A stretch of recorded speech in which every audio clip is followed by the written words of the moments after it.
The day the river turned black, the jungle chose the monkey they once tried to silence. But long before that day, before the fear and the sickness and the whispers of doom, there was only a small gray monkey who did not belong. His name was Kiro. He was born on a humid night when the sky cracked with thunder, and the rain fell so hard it bent the tallest branches. The elders later said it was a sign. Some said storms bring strength. Others said storms bring trouble. Kiro grew up hearing both. The jungle kingdom was vast and alive with order. Lions ruled from the golden clearing. Elephants served as advisors, guardians of memory and law. Leopards patrolled the borders. Parrots carried news across the treetops, like flying messengers. Even the crocodiles had their territory along the river, and none dared question their control of the waters. The monkeys lived high in the eastern canopy. They were playful, loud, and clever in ways that made other animals shake their heads. They valued agility and boldness. The young ones competed constantly. Who could leap the farthest, steal fruit the fastest, shout the loudest? Kiro was different. While the others raced across branches, he paused to watch how the leaves shifted when the wind changed. While they laughed and boasted, he asked questions that made them uncomfortable. Why do the ants rebuild in a new place after rain? Why do the birds move their nests before a storm? Why does the river sound louder some nights?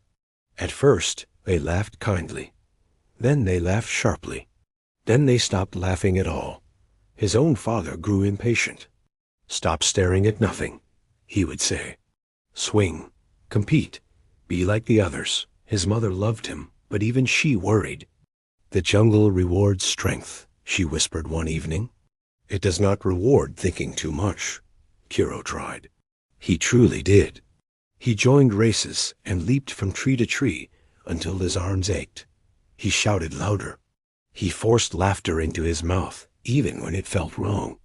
But at night, when the jungle quieted and the moonlight touched the river, he returned to watching and listening. And slowly, the distance between him and the others grew. Conversations paused when he approached. Plans were made without him.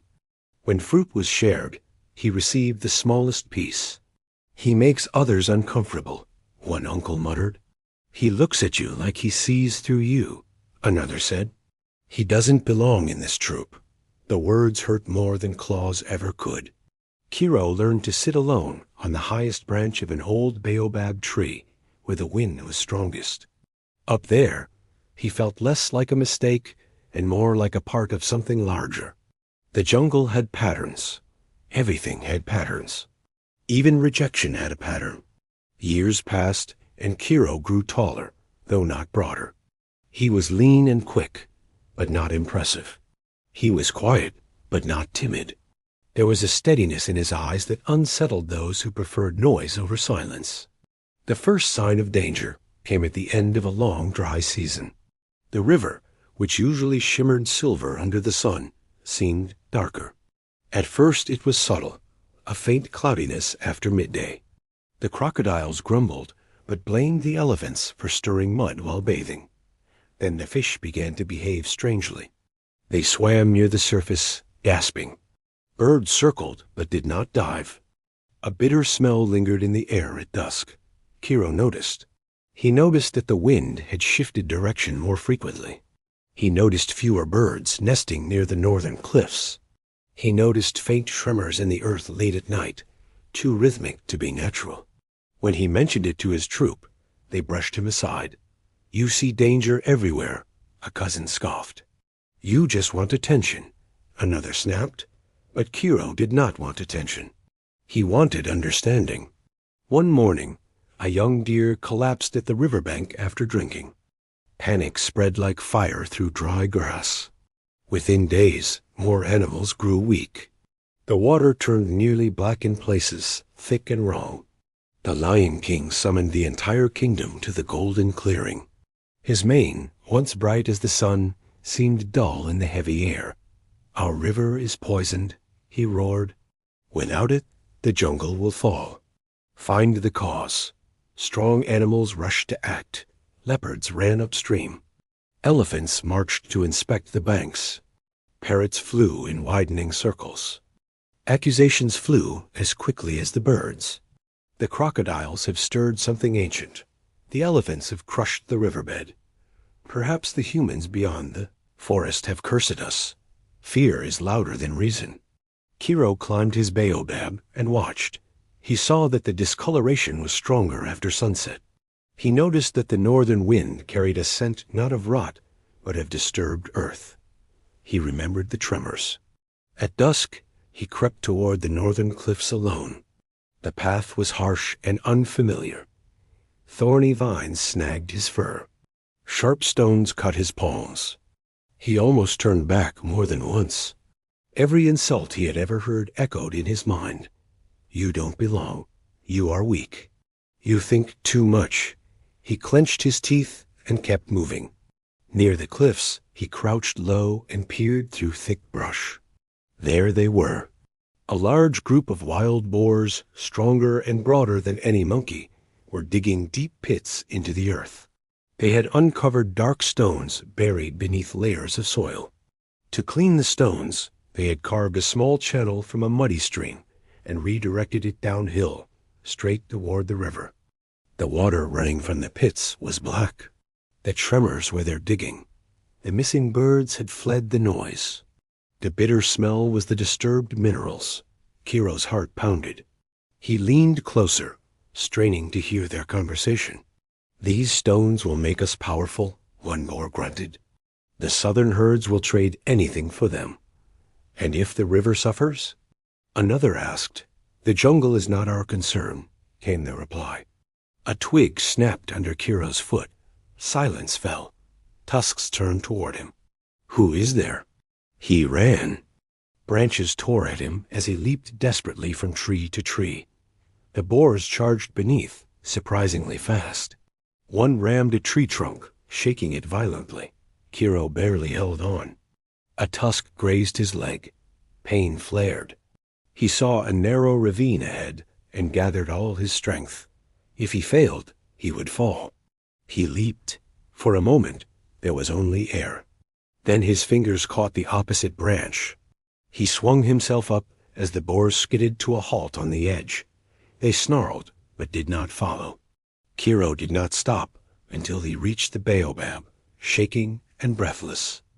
At dawn, he went straight to the golden clearing. The kingdom was gathered again, more desperate than before. Several animals lay weak nearby. The river had grown darker overnight. Kiro stepped forward. Laughter rippled through the monkeys. The quiet one speaks?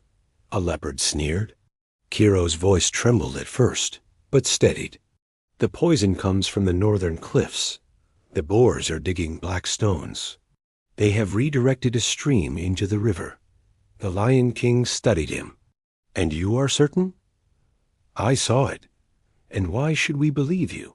The clearing fell silent. Kiro felt every year of rejection pressing against him.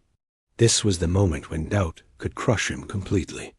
Because, he said softly, I have been watching. Something in his tone, calm, unwavering, stilled the murmurs. The Lion King nodded to the elephants. We will investigate. A group marched north. Kiro led them despite the wary glances. When they reached the cliffs, the evidence was undeniable. The pits, the redirected stream, the black runoff. The elephants used their massive strength to block the channel. The leopards confronted the boars. The Lion King himself declared the digging a violation of the kingdom's balance. The boars, faced with united resistance, retreated beyond the borders. The stream was restored. Days passed. The river slowly cleared. Fish returned. The bitter snow faded. Relief spread across the jungle like sunlight after a storm. That evening, under a sky painted gold and purple, the Lion King called Kiro forward. You were dismissed, the king said, ignored. Yet you saw what others did not. Wisdom is not noise. It is attention. It is patience. The monkeys shifted uncomfortably. Kiro's father stepped forward slowly. We were wrong, he said quietly. The words did not erase the years of loneliness. but they mattered. From that day on, when strange things occurred, when the wind shifted oddly or migrations changed unexpectedly, the kingdom sought Kiro's insight. He did not boast. He did not mock those who once rejected him. He listened. He asked questions. He observed. And in time, the young monkeys began to sit beside him on the baobab, asking their own questions about ants and clouds and rivers. The monkey who had once been unwelcome became the most trusted mind in the jungle, not because he demanded respect, but because he earned it through endurance.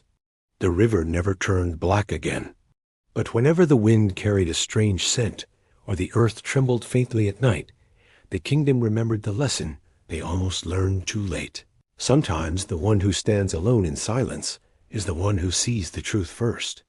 And sometimes wisdom grows strongest in the soil of rejection.